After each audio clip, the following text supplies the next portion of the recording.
দোস্ত এখন পর্যন্ত মুক্তি পাওয়া বক্স অফিসের সবচেয়ে বড় ভারতীয় ছবি পুষ্পা টু দ্য রুল।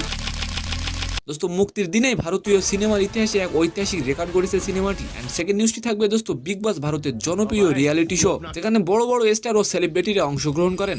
আর এবার বিগ বস নিয়ে হঠাৎই এমন স্ট্যাটাস কেন দিলেন পরিমণি? সালাম নমস্কার দোস্ত। দোস্ত দক্ষিণ অভিনেতা আল্লু অর্জুন ও নায়িকা রেশমিকা মান্দানা অভিনীত এই ছবিটি বিশ্বজুড়ে 10,000-এরও বেশি স্ক্রিনে মোট 6টি ভাষায় মুক্তি পেয়েছে।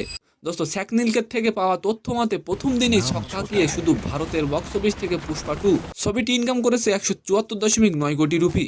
দোস্ত পুষ্পা টু কি ভারতীয় সিনেমার ইতিহাসে সব রেকর্ড ভেঙে ফেলবে? অবশ্যই কমেন্ট করে যাবেন। দোস্ত প্রথম দিনে সেই গতি বজায় রেখে 2 দিনের ব্যবসা দাঁড়ায় 265 কোটি রুপিতে। দোস্ত এবং বিশ্বব্যাপী বক্স অফিসের হিসাব মিলিয়ে সেই অঙ্ক দাঁড়িয়েছে 400 কোটি রুপিতে।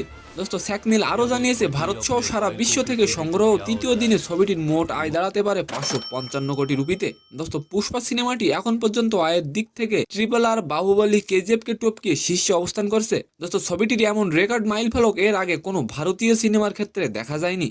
দোস্ত সেকেন্ড নিউজটি হলো ভারতের জনপ্রিয় রিয়েলিটি শো বিগ বস, যেখানে নানা ধরনের সেলিব্রিটি ও তারকারা এক হন। দোস্ত বিগ বসের মঞ্চে সঞ্চালকের দায়িত্ব পালন করেন ভাইজান সালমান খান।